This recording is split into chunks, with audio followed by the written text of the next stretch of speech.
psiquiatría, lo vimos desde la frenología, lo vimos desde esta pequeña, de estas aportaciones de la antropología social. Escucharon varias veces el nombre de esta tercera escuela, hablar de Lombroso, Ferri y Garófalo, ¿no? Y sus aportaciones respectivas. Bueno, ahora, ¿cómo vincularlo con el rollo de la política? Ya con José Luis le empezaron a ver, ¿no? ¿Esto qué implica? Si lo vemos en la otra línea que estamos llevando, que es la noción del castigo. ¿Se acuerdan? Que en las primeras veces que estuvimos hablando, hablamos de dos tiempos en cuanto a lo que tenía que ver con esta cuestión punitiva, ¿no? O esta cuestión de la penología. Hablamos de los primeros elementos a través de la venganza y después nos quedamos con la parte retributiva.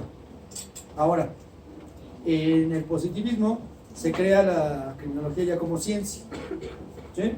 En la escuela clásica y todo lo que estuvimos viendo a partir de los movimientos del iluminismo, se nace la criminología como tal, con concepto en una escuela clásica, así la mayoría de los autores la han definido.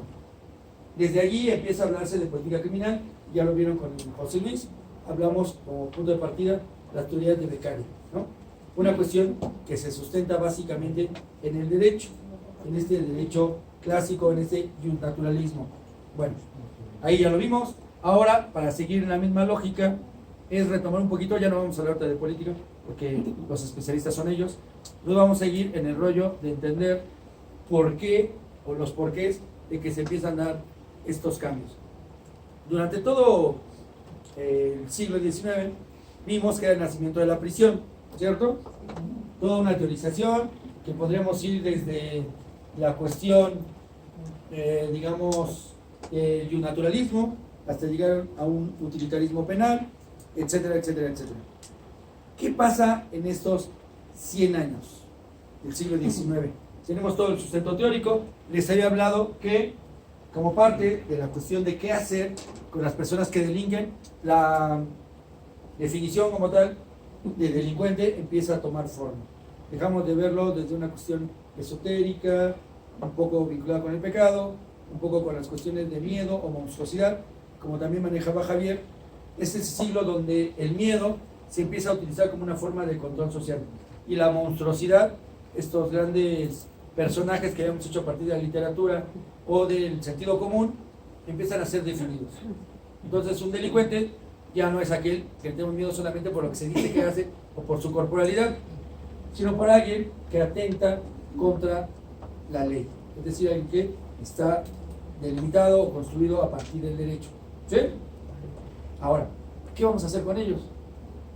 ¿Qué haríamos a través del derecho con todas estas personas que delinquieron, que quebrantaron una norma, y que nosotros, como parte del control social, creamos una pena o un castigo para resarcir a la sociedad, solidificar al Estado y hacer una cuestión de pedagogía o terapia del castigo? ¿Cuál es el mejor ejemplo? La cárcel. Hemos visto también en los últimos puntos que vimos otra vez el nacimiento de la cárcel, cómo tomamos sus modelos a partir de los diseños ideológicos y arquitectónicos de la iglesia. Una iglesia judeocristiana vinculada básicamente con el catolicismo y con el protestantismo, ¿sí? Y ya se acuerdan que vimos todo este rollo, y hasta hicimos un pequeño esquema de lo que era el dispositivo REM. ¿Se acuerdan de este dispositivo REM? Cómo tomaba incluso una arquitectura. Hicimos ahí una cúpula que cambiamos la cruz por la psique, la cuestión terapéutica, ¿sí? Okay. Esto, ¿cómo lo podemos ver a través de estas cuestiones penales? Surge otro movimiento para aprovechar o utilizar el castigo a través de estos dispositivos, ahora arquitectónicos, como es la cárcel. Siguiendo el debate también de la otra vez, nuestra ley, como tal, ya como un México independiente, empieza a tomar forma. Hablamos de las primeras constituciones y cómo ya en nuestras leyes se empieza a hablar como tema de debate qué hacer con las personas que están contra este gran contrato social, contra este Estado naciente. Entonces, en la primera constitución, que podemos tomar referencia ya como un ejemplo mexicano, hablamos de la de 1857, ¿sí? Si me equivoco, abogados, corrijan. Entonces no hay un artículo en específico aquí que hable de qué hacer con las personas que delinquen. Hoy ya lo tenemos muy bien citado en el artículo 18. ¿Sí? Ya nos dice todo lo que hay que hacer con la gente que está en la cárcel, los procesos o garantías de las personas, tanto como víctimas como de quienes cometen un delito, pues están, me parece, en el 19 y en el 20 y en el 21, ¿no? Todo lo que es el proceso penal. Bueno, si nos vamos hacia atrás, esos mismos artículos, entre el 17 y el 20 y tantos, hablan de qué hacer con las personas que delinquen y obviamente muy poquito toman el tema de las víctimas. No hay derechos individuales, perdón, no hay derechos humanos, son garantías individuales, ¿no? Entonces, como una parte práctica de una tecnología o un dispositivo, vamos a tener ahora un nuevo modelo. Pasamos de la idea, ¿se acuerdan? De la corrección, que sería básicamente la cuestión religiosa que vendría de la redención, y vamos a entrar en un doble entramado: la regeneración. Y platicamos, ¿te acuerdas, César, que platicamos junto con Iván por qué venía la palabra generación y por qué la cárcel tendría que regenerar? ¿Por qué? ¿Te acuerdas?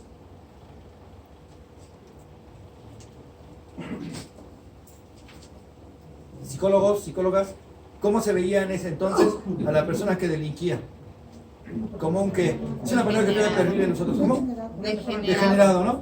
Entonces habría que incidir terapéuticamente para regenerarlo, ¿no? Entonces la cárcel empieza a tener este sentido, una cuestión de cura, ¿sí? Digamos, si lo tomamos como una analogía del modelo del alienismo o psiquiátrico, el hospital, el manicomio, que van a ser dos instituciones que van paralelas, ¿sí? Y que van a hacer su especialización los delincuentes y por otro lado los locos, ¿sí? Bueno, esta va a ser en nuestro 18 constitucional ya de 1917 la palabra clave, y va a competir en tiempos, en temporalidades, pues, perdón por la redundancia, con la cuestión teórica, y empieza a hablarse de este concepto.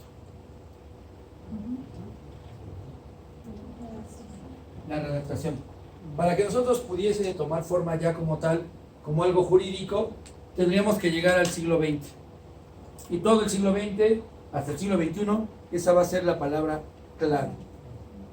Y en todas estas lógicas, hasta llegar al siglo XXI, con la lógica de reinserción,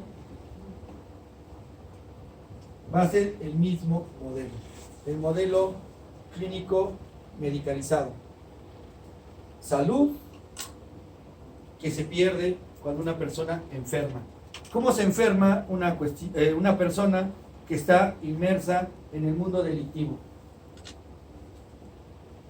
¿Acuérdense el dibujito del señor con cuernos, demoníaco? ¿No? Que en la iglesia se le va a quitar y le va a sacar redimido, ¿no? Eso va a ser regenerado y readaptado hasta hoy reinsertado. Es el mismo modelo, ¿no? La patología es el delito, el enfermo es el delincuente, el hospital es la cárcel, los médicos, los enfermeros, los chamanes y los brujos vamos a ser nosotros. La cura es este resultado. Sale bondadoso, con derechos y con ganas de no molestar al mundo ni de volver a transgredir. Esa es la lógica, ¿cierto? Sí. Bueno, ahora, para cruzarle un poquito la cuestión del positivismo, estas postrimerías del siglo XIX, tenemos que verlo a partir, obviamente, de la política. Una política internacional, de hecho. Los primeros documentos o teorías de Lombroso son más o menos, los sitúan en 1871 más o menos, ¿cierto? ¿Cierto? No soy tan exacto en la fecha, pero estoy casi seguro que es por allí, ¿no?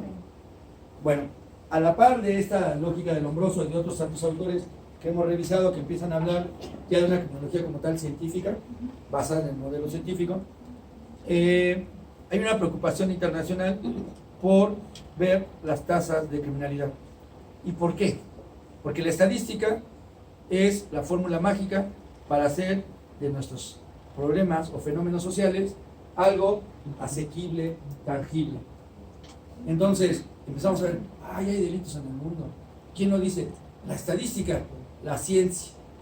Pero esto es solamente esa es la importancia, lo estadístico, o de dónde o a quién atiende la estadística.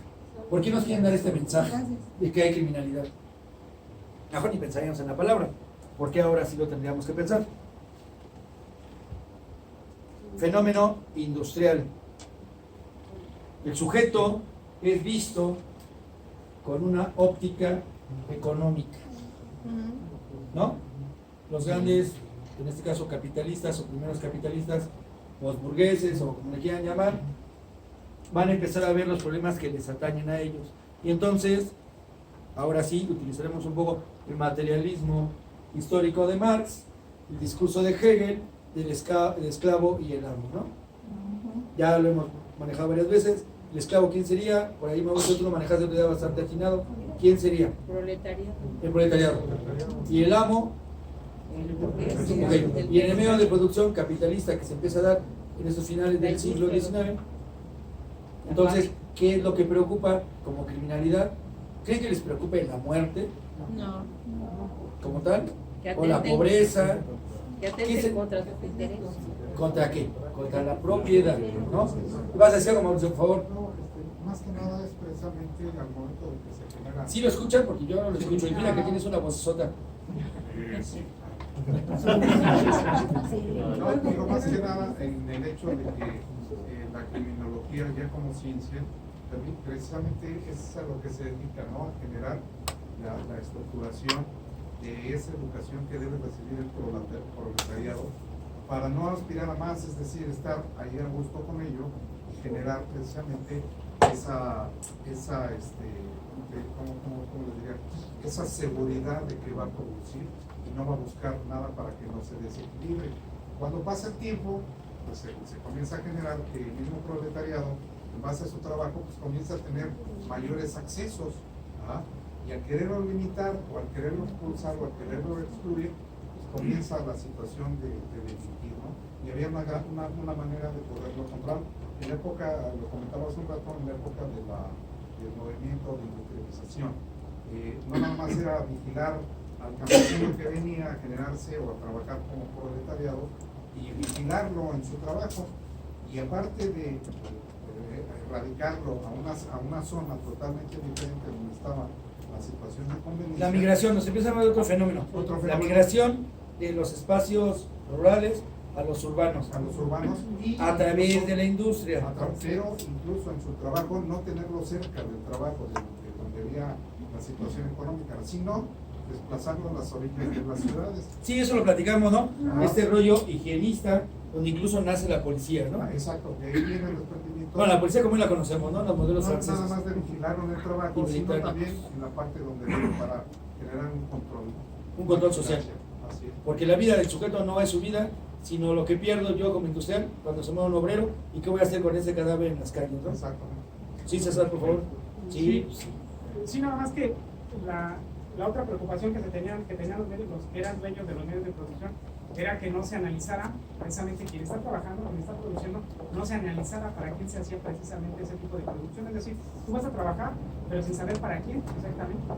Y entonces en ese círculo vicioso, Marx habla de que en el capitalismo dice que había niños que se dedicaban a la fábrica y trabajaban por días. Incluso ahí muestra una imagen de un niño que después de 14 horas de trabajar cae casi desmayado, ¿no? Precisamente Sí. por eso.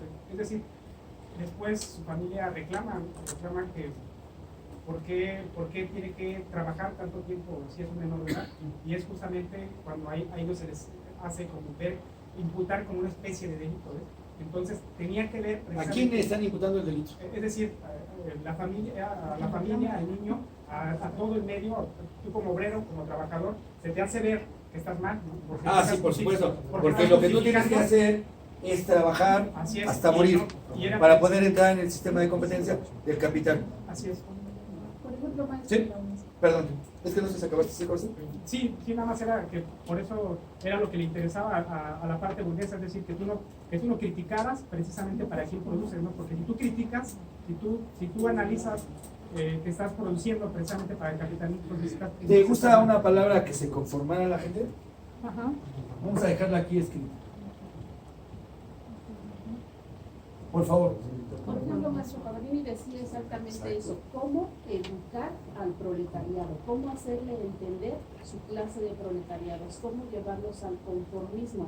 Sin embargo, si nos ponemos a ver la teoría del esclavo y del amo, vemos cómo el amo es el proletariado, pero cómo va ganando a través de esa cuestión el proletariado, va ganando ese camino hasta convertirse entonces en amo, ¿no? Esa es la lógica que nos dicen, ¿no? Esta lógica capitalista. Si tú trabajas, te esfuerzas y naciste pobre, vas a ir ascendiendo en una escala meritocrática hasta poder ser parte de la burguesía. A través del trabajo. El trabajo, el esfuerzo, y es un trabajo a morir, ¿no? Incluso, ¿no? Y obviamente es la visión romántica de esta parte. Digamos el American Dream, ¿no? Es esta lógica, ¿no? Te esfuerzas, sea quien seas, puedes llegar a ser incluso con tu esfuerzo a ser presidente, ¿no? Eso es lo que tiene la lógica American Dream, ¿sí? Ajá, y entonces, bueno, en ese contexto, que se crean esta serie de medidas para disciplinar a la población, porque esta población es fluctuante y es excedente, precisamente como decía Mauricio, porque llega gente del campo, emigra a las ciudades, porque pues ahí hay fuentes de trabajo, etcétera, etcétera, y se crean estas medidas. Y entonces, bueno, pues surge de ahí las medidas de control para esta población. Una de estas medidas, bueno, el trabajo no alcanza para todos, con todo esto no alcanza para todos, y entonces surge pues la beneficencia pública, ¿no? Y los que pueden ser acreedores a esa beneficencia pública pues son las mujeres, son los niños, son las gentes de tercera edad, bueno, quien se considera más vulnerable, ¿no? Porque ese rollo filantrópico, ahorita lo pregunto. Ajá. Sí, escucho. Ok, perdón, ya para terminar la idea, sin embargo, bueno, ahí se deja descubierto al hombre, al varón, en plena edad productiva, ¿no? Ya la y misma entonces, palabra es edad productiva. Ajá, entonces, bueno, pues él es una amenaza, este varón es una amenaza, y pues surge también como una medida de control, pues, ¿qué hacemos con él? Lo vamos a encarcelar, ¿no? Vamos a Todo el meter que en la esté en penitenciaría, contra ¿no? de esta lógica, tenemos dos cosas: la pobreza extrema, y la pobreza extrema la llevamos a la cárcel. Así es. ¿Sí? Sí, sí, sí. No es broma que hoy todavía las estadísticas dicen que el 80% de las personas que están en la cárcel son pobres. Así es. Tenemos una franja muy pequeñita de Así es. personas clase media baja, clase media igual estrechita, una más estrechita de clase media alta y una de alta, ¿no? Sí. Si lo viéramos en radiografías del INEGI, ¿a quién se parece? Esta lógica. O sea, nosotros que estamos afuera, el 80% de la población en México somos pobres, ¿no? Según la OCDE, aunque estemos aquí como profesionistas, compartiendo, digamos, en potencial económico, en otros países nosotros seríamos pobres, o somos pobres por el ingreso per cápita que tenemos, ¿no? Promedio aquí se ganan, ¿qué? 12,000 pesos, promedio. Bueno, 10,000, voy a bajar a 10,000. Conviértanlo en dólares, si me fue muy. Conviértanlo en dólares, ¿cuántos son?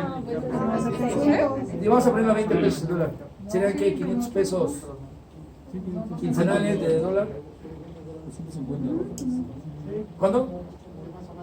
Sí, más o menos 500 dólares a la quincena, ¿no? Sí. ¿No? A ver, estamos poniendo la tasa de 10,000 pesos, ¿no? Ah, es verdad. A la quincena son 5,000. No, ya no. Ya estamos alcanzando otros niveles, ¿no? Bueno, el rollo es. que nosotros somos pobres y la visión es o metemos al sistema, al sistema del conformismo, o nuestro destino puede ser la cárcel, ¿no? Y la cárcel vamos a estar nosotros, salvo excepciones muy, digamos, muy extrañísimas, excepcionales. Podemos tener gente como Javier Duarte, ¿no? O algún empresario que por aquí esté en algunos reclusorios, pero hablando de gente de ese 5%, sí, claro, Rosario Robles por aquí podría estar, quién sabe, no, yo tampoco lo creo, pero ya seguiré esta loca, nací de la prole, y ahora estoy en la burguesía, y abusé como buen burgués, ¿no? ¿Sí? Tampoco es sorprendente lo que dice, no debiese, pero la maestra Esther Gordillo, ¿no? Y tantos casos, pero sean los menos. ¿Sí? Entonces, no nos salimos de la cárcel, sino es más estadística que nosotros. Pero bueno, el punto es llegar acá, ¿no? A esta parte. Entonces, las ciencias, en este rollo cientificista, también tienen un juego perverso. ¿A quién atiende, no? O quién patrocina todo ese tipo de cosas, ¿no? Entonces, obviamente, son personas que, como decían ahí, pues devienen de familias de un alto porcentaje económico, que empiezan a ver su mundo desde su óptica, el mundo, perdón, desde su óptica, ¿no? Desde la óptica de estar arriba. Todos los que estamos abajo, vamos a ver los anormales, los desviados, los acádemicos, ¿no? Etcétera, etcétera. Y también algo que habría que recuperar de este punto, bromeando un poco con Boris, era el rollo de la ciencia también responde a la ideología coloquial, ¿no? Al pensamiento o a la cultura popular. No sé si ya lo mencionamos, pero a mí me da mucha risa, por ejemplo, ver los cuadros de las castas en México, sobre todo en la Nueva España. ¿Se acuerdan cómo iban? ¿Sí? ¿Se acuerdan cómo iban? Más o menos. Español con española, españolito, ¿no? Español mestizo, si era un poquito africano, o africano, ya era mulata, mulato, sambo, lobo, salta para atrás. Esa es la figura que quisiera retomar, ¿no? Porque bajo la lógica lombrosiana, este es el Homo sapiens sapiens, ¿no? El ser europeo, ¿no? Clase media alta, que va a la universidad, etcétera, etcétera, hasta llegar a el primer vestigio, Lucy, ¿no? Y la conocemos. Y después toda una serie de homínidos, que incluso la columna vertebral va cambiando, hasta llegar a la parte erecta, ¿no? Al Homo erectus. El Homo habilis y bla, bla, bla, y bla, bla, bla. ¿Cómo es la lógica del hombroso? Involución. ¿Cómo era el pensamiento coloquial de la Nueva España? Salta para atrás. Ellos, los europeos, son el Homo sapiens sapiens. Ellos no cometen delitos, porque cuando se tiene el poder no hay delitos, no hay códigos o concepciones que vayan en contra de nosotros, porque nosotros hacemos las leyes, y si yo las quebranto, es como los papás con un hijo adolescente. Ya te dije que no tomes, está prohibido tomar, ¿no? Y pásame la cerveza que dejé en el refrigerador. Te ganas la rifa. No vi nada de rifa. Bueno, esa es la lógica, ¿no? Entonces, la degradación, lo que implica es ser un humano como tal, y empieza en la degradación o la degeneración de ser europeo o español, ¿no? Y obviamente, el salta para atrás es coloquialmente una de las figuras donde ya hay muchas mezclas, ¿no? Ya hay mestizos, ya hay indios, ya hay afros, ya hay mulatos. Dirían una degeneración de la raza, ¿no? Exacto, ¿no? Lo curioso es que lo seguimos pensando, ¿no?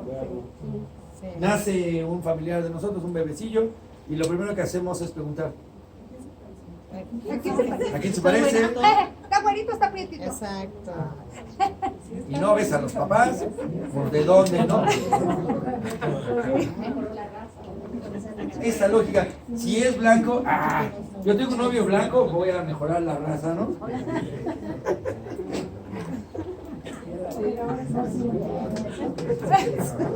Y la otra pregunta es, lo que decías, ¿no? ¿A quién se parece, no? Porque siempre hay una duda de la madre, ¿no? Entonces la paternidad siempre es un acto de fe, ¿Hijo de mi ¿no? hijo? ¿Quién sabe? Sí, las mamás, ¿no? Sí. Hija de mi hija, y nieto, ¿no? ¿Hijo de mi hijo? ¿Quién ¿Quién sabe? sabe? Bueno, ¿ibas a decir algo, César, perdón? Sí, y que lo curioso es que quizás no hay raza pura, ¿no? O sea, es decir, a lo mejor en África, No. no sé, como ejemplo, ¿no? Para acontecer, o sea, sería muy difícil decir qué raza es pura, ¿no? Digamos que- ¿A partir de qué, no? Digamos que, quitándonos de toda esta cuestión étnica, solamente hay una raza, y es la raza humana, ¿no? Así es. Y con variaciones de estatura, tipo de cabello, tipo de piel, color de piel, etcétera, etcétera. Pero en realidad no hay razas únicas porque solamente hay una raza, ¿no? Los demás serían grupos culturales, etnias, no más allá, ¿no? ¿Dónde naces? Si lo viéramos a través del tiempo, si todos nacemos, todos vamos a Alaska a vivir ahorita, seguramente la propia evolución, según Darwin Amen, nuestra piel se iría aclarando, nuestros ojos se irían cambiando de tonalidad por la cuestión de la adaptación. Estamos en una parte tropical, ¿no? Pues nuestra piel es achampiñonada. Estas locuras del clima, ¿no? En la mañana hace frío, después un montón de calor, después llueve, y en la noche quién sabe, ¿no? Sí, pero no se puede observar, porque después de que caiga una tormenta y aire gélido, empieza a hacer un maldito calor. O sigue siendo frío, no sé. O llueve toda la noche, no sé. Bueno, ese es el punto de quitarnos de este rollo y ya regresarnos a la cuestión de este gran racismo y clasismo que se va marcando en nuestras primeras ciencias, sobre todo, yo lo puedo desde mi punto de vista, desde la psiquiatría, como todas estas ciencias psi y la criminología, la sociología y todo lo que tenga que ver con el concepto de lo que es ser humano. ¿Sí? ¿Estamos o no estamos? Sí. Y tiene que estar vinculado con la cuestión económica, desafortunadamente. Bueno, regresando al paralelismo con Lombroso y Darwin, acuérdense que por allí, incluso Galton, ¿no? No sé si lo mencionó la semana pasada Naim a Galton. Galton es primo de Darwin. Bueno, fue primo de Darwin. Entonces, él en psicología, aquí hay varios psicólogos que aplican pruebas de inteligencia, ¿verdad? Ivonne, ¿quién más? Norma. ¿Dónde anda Norma? ¿Ok? ¿Quién más es psicóloga? Por ahí hay psicólogos. Aplicamos, psicóloga también, aplicamos pruebas de inteligencia. Si lo revisamos en la cuestión de cómo se construye una prueba, una batería psicológica o un test en especial de inteligencia, tomamos una línea base estadística, ¿cierto? La confiabilidad, la validez, etcétera, etcétera. Y hay una prueba en específico para medir inteligencia, ¿sí? Que incluso algunas pruebas todavía la manejan, es la prueba de Galton. ¿Sí? ¿Se acuerdan? Pues es este mismo Galton, primo de Darwin, que empieza a hablar de la psicología diferencial. Cuando oímos palabra diferencial, ¿a qué nos suena? Así en corto. Diferente. Entonces, ¿qué mejor ejemplo para hablar de clasismo y racismo que una pretensión intelectualista como un test de inteligencia? Se supone que abarca toda una población, desde personas que tienen dinero hasta las que no tienen dinero, personas con doctorado y postdoctorado, hasta personas analfabetas, y pasando por todas las vertientes. Si utilizamos los criterios arbitrarios de un potencial intelectual brillante, superior, medio bajo, hasta limítrofe, ¿qué estamos haciendo? Diferenciando los grupos. Entonces, bajo una escala de lo que yo considero estadística y teóricamente que es inteligencia, dependiendo la puntuación de las personas, las vamos a ubicar aquí. ¿Sí? Trasladémonos a Liverpool de 1880. Esta prueba la hace Galton, ¿no? Galton es parte de la aristocracia británica, seguramente fue a varias universidades, seguramente habla además varios idiomas y quizás hasta músico era, ¿no? O ponemos de música clásica. Y comparamos con un pescador, igual también el puerto de Londres. ¿Dónde nos ubicaríamos aquí en niveles de esta prueba que inventó Galton de inteligencia? ¿Dónde estaría él y toda su familia aristócrata? ¿Y dónde estaría este señor que trabaja en los barcos de Liverpool?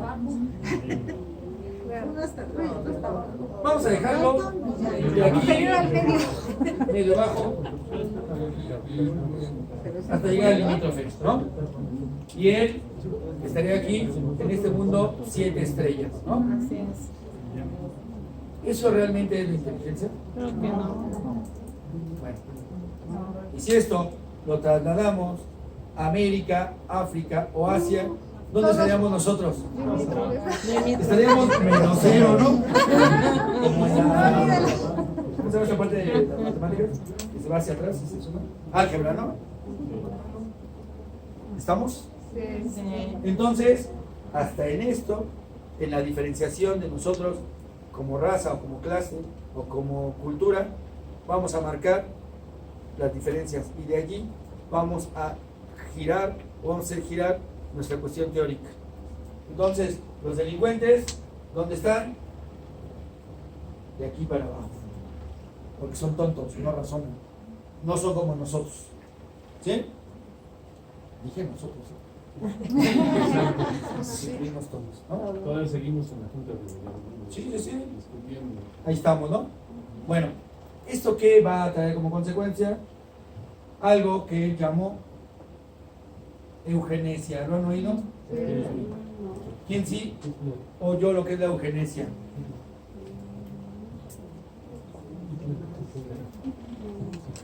Es una política, y fue una política en Estados Unidos y en Europa. Aquí en México llegó a tener también por allí algunos ecos, sobre todo con José Vasconcelos. Ajá, la raza. Entonces, ¿qué es lo que propone la eugenesia de Galton? Hacer cruces genéticos. Otro personaje que por allí le hablen de genética de ese siglo XIX, que se acuerden. Acuérdense de sus clases de primaria y secundaria. El padre de la genética, ¿quién es? Amén. ¿Cuándo nació y cuándo vivió y cuándo escribió Mendel? ¿No? Para que vean que todo ese entramado científico va por ahí. Entonces, bajo la lógica de Mendel y también la otra lógica, ahí se me fue este otro. Galton dice, vamos a seleccionar las familias más exitosas, hablando humanamente, para que sean los únicos que se reproduzcan. Y entonces, limitar a todos estos su reproducción para crear una raza humana más eficiente. ¿Sí? Todo este rollo bajo una cuestión moral, etcétera, etcétera, religiosa. Claro, porque ser británico es ser protestante, creer en Dios. Pues llegó esta lógica a Alemania unos 30 añitos después y esta cruz se volvió ganada, ¿no? Y esa es la eugenesia. Pero no solamente fue con los nazis, fue en Estados Unidos, donde se pensaba hacer cruces, así como tal, de las mejores familias y limitar a los otros para pensar que el día de mañana tendríamos una raza superior. Claro, ahí no estamos incluidos nosotros. Vamos a tropicalizarlo y vamos a traer al más nazi de nuestros héroes, que fue, y hablo de héroes como universitarios, ¿no? José Vasconcelos, porque hizo muchísimo para la educación en el país, ¿no?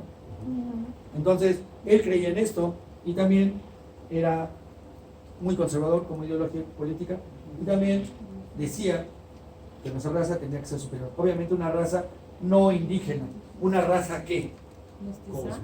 Mestiza, la raza cósmica, ¿no? Y de allí el logotipo de la UNAM, ¿no? Sobre todo el eslogan, ¿no? Por mi raza hablará el espíritu. Es curiosamente es un rollo racista, casi fascista, ¿no? Bueno, solo para recobrar esta parte. Entonces ya quedó, ¿sí? Solamente es para ir vinculando cómo nuestras ciencias a veces solo responden al poder económico del capital. Sí. Sí, nada más un poco para ver si se complementa. Paulo Freire hace un trabajo de educación que había comentado una Por vez, supuesto. que hace precisamente mención justamente a que todos sabemos algo, ¿no? Sí. Él es un doctor, precisamente en pedagogía, y hace un trabajo con campesinos en Brasil. Y yo mencionaba que en ese trabajo, cuando él llega con los campesinos a trabajar con ellos, pues nadie quiere participar porque todos tienen miedo de que dicen es que yo no sé, ¿no? Es que el que sabe es el doctor, el que sabe esos temas. Entonces él hace una práctica, hace un juego en el pizarrón, dibuja una portería y divide en dos, ¿no? Una portería son los campesinos y otra portería es Paulo Freire. Y él dice que se van a lanzar unas preguntas, que cada quien va a hacer una pregunta. Paulo Freire va a hacer una pregunta al grupo y si no la contestan es un gol. Y así mismo si el grupo va a lanzar una pregunta y si no la contesta el doctor, pues va a ser un gol, ¿no? Ah. Y bueno, dice Freire que él comienza, eso lo explica en la pedagogía de la esperanza, ¿no? Ok. Entonces, él comienza y le dice, ¿quién me explica quién es la socrática mediática? Dice Freire. Entonces, se escuchan risas, ¿no? ¿Qué es eso? Entre los campesinos, ¿no? ¿Nos está cobrando a nosotros? Como nadie contesta, se anota un gol, ¿no? Entonces, después de un silencio, dice Freire, se para un campesino y le dice que qué es el suelo calado, ¿no? Freire tampoco sabe qué es el suelo calado. Después le pregunta, la siguiente pregunta que hace precisamente Freire es que le explique a alguien qué implicó el trabajo de Hegel en Marx, ¿no? Tampoco. Después un campesino dice que es el abono verde. Bueno, la cuestión es que se hablan 10 preguntas a 10 preguntas y ninguno de los dos. No, pues quedaron empatados. Entonces, ¿cuál es la cuestión? O sea, de lo que hablan precisamente de lo que ahorita acabas de poner en el pizarrón, de lo que es brillante, cómo se estipula, por ejemplo, la inteligencia, o cómo puede decir que alguien es inteligente, ¿no? Bueno, precisamente esa cuestión tiene una cuestión racial también, ¿no? Es discriminatoria, discrimina. Entonces lo que hace y explica, dice es que todos sabemos algo, ¿no? O sea, nadie es ignorante, o sea, todos conocemos algo, es simplemente que pues, todos conocemos algo, pero dependiendo de dónde nos desarrollemos, pero nadie puede ser ignorante a partir de ese concepto humano, ¿no? Incluso los psicólogos no me dejan mentir. Una persona que atraviese un cuadro de autismo, que esté completamente postrado, en él hay una gran inteligencia. Claro, no va a poder ejecutar las pruebas a las que nosotros nos sometemos, porque finalmente esta cuestión de inteligencia, como muchos, o casi, o mejor dicho todo, lo que manejamos en psicología y en las ciencias sociales, son construcciones sociales. Y muchas de ellas responden al poder. Bueno, ¿perdón? Sí, por supuesto, ¿no? Muchas posturas. Sí. De hecho, nosotros no somos una construcción social. Sí. Lejos de lo biológico, de lo genético, etcétera, etcétera. Entonces, ya aparece esta parte con Lombroso, a la par de ello, la política empieza a ser internacional y empieza a ver en esta lógica de eficientizar los diseños arquitectónicos del castigo, empieza a ver los primeros congresos internacionales y a ver qué les suena de la Asociación de Cárceles. ¿Dónde creen que estaba situada las sedes? Es internacional. Una de ellas, ¿dónde creen que estaba? En Italia, sí. Vamos a hablar de Europa general, pero ¿dónde más? En Estados Unidos. Lo digo en sarcasmo por el modelo ACA que tenemos ahora, ¿no? Es esta lógica. Ellos empiezan a hacer una preocupación para impulsar el pensamiento criminológico y las cuestiones de criminalidad, entendiéndolas como estadística, como incidencia, y también qué modelos para hacer con estas poblaciones. Hay mucha competencia incluso urbanística y arquitectónica de cómo crear las cárceles. Para que vean cómo nosotros, no en todo estamos atrasados, más o menos por ese tiempo es donde se empieza a pensar en crear un modelo de penitenciaría. Sacar a nuestras poblaciones, por ejemplo, en la Ciudad de México, de la cárcel de Belén y llevarlas a una penitenciaría moderna. ¿Quién lo hizo? Porfirio Díaz, que mandó a su grupo de científicos a especializarse en Francia y eran denominados los positivistas o los científicos, ¿no? Entonces ellos traen este modelo, esta lógica y traen el diseño de penitenciaría, que no solamente se va a implementar en la Ciudad de México, sino en las grandes ciudades de ese México antiguo, ¿no? Cualquiera de nosotros que vayamos a un pueblo mágico, sentado en una ciudad, pues, por ejemplo, Querétaro, Querétaro tiene su penitenciaría, ¿no? San Luis tiene su penitenciaría. No podría pasar lo mismo, digo, no podría hacer la excepción Guadalajara, como las grandes urbes, y Monterrey, ¿no? Entonces, este mismo modelo es el que trae Porfirio Díaz, donde hace un sincretismo de todas estas lógicas científicas del modelo francés, el modelo Filadelfia gringo y la cuestión británica, ¿no? Incluso bajo el modelo al interior de la cuestión filantrópica y religiosa que viene de España. Trabajadora social, no te ofendas. ¿Quién más es trabajadora social? ¿Ok? No quiero ofender a nadie. Ustedes heredaron el rollo filantrópico en su inicio, ¿eh? Aclaro, Sí, sí. en su Sí, inicio. en su inicio. En las cárceles, Sí. en la cuestión religiosa. Después compitieron con las enfermeras, ya en Lecumberri de los 60 y después se posicionan como tal, ¿no? Pero todo surge a partir de esta idea filantrópica. Bueno, esos primeros congresos se empiezan a hacer de manera constante. Es el tiempo de preguerra, ¿no? Del gran movimiento de la guerra internacional, que fue la Primera Guerra Mundial. Los conflictos se empiezan a desatar, ¿no? Internacionalmente, y entonces viene la Primera Guerra Mundial. Esta problemática seguía siendo paralela, la criminalidad, porque seguía afectando el gran capital, que aquí quedó, digamos, suspendido por el rollo de la Gran Guerra, ¿no? Entonces, ¿qué devino en ese rollo en política? La creación de esta asociación internacional, sociedad. ¿Alguien la recuerda? Sociedad de Naciones, La Sociedad de las Naciones. que fue el antecedente de lo El que antecedente es de la ONU, ¿no? Ajá. Entonces, ellos, al convertirse en un organismo internacional dominante, donde obviamente, ¿quién preside esta sociedad como países? Estados Unidos nunca lo presidió, ¿eh? ¿Y por qué? ¿Alguien sabe por qué Estados Unidos no presidió la Sociedad de las Naciones, a pesar de que ellos que convocan? Y ni siquiera, ¿no? En la ONU, aunque la sede de la ONU está ahí, una parte y otra parte está en Ginebra, ¿por qué Estados Unidos no firma los convenios internacionales? Propone, pero no firma, ¿no? ¿Alguien sabe por qué? ¿Será porque no tiene derechos humanos o no los reconoce? No, sí tiene derechos humanos. De hecho, su constitución como tal brinda o blinda los derechos humanos, ¿no? Por su estatus de miembro, no tiene un estatus particular que a él le da a Estados Unidos les da la oportunidad de tomar decisiones sin depender de los demás países. Tienen una cuestión que nosotros, la mayoría de los países del mundo, sobre todo en Iberoamérica, nunca hemos entendido. Es la soberanía. Ellos no dependen de una política internacional. Vamos a suponer, México está sujeto a hacer una ley sobre trata de personas, porque fue un acuerdo de la ONU. Estamos obligados a hacerlo.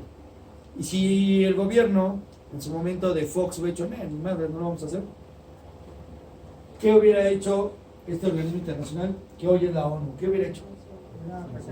Sanciona. ¿Y cómo nos sanciona? Y nos invaden y vienen los cascos azules y nos madrean. Fondo monetario, ¿no? Se limitan los préstamos del Banco de Desarrollo Mundial y el otro, ¿cómo se llama? Fondo Monetario. Fondo Monetario Internacional, ¿no? O sea, sí hay forma de sancionarnos. ¿A Estados Unidos quién le va a sancionar? Nadie. Tiene mucho. No, por eso no ratifica ni firma, ¿no? Es parte de su política internacional. Y desde ese entonces, aunque fueron los primeros moleros, porque finalmente estos son los ganadores de la Primera Guerra Mundial, que someten a Alemania y aparte de sus aliados al sometimiento. Tan no funcionó esta, que después termina en la ONU, ¿no?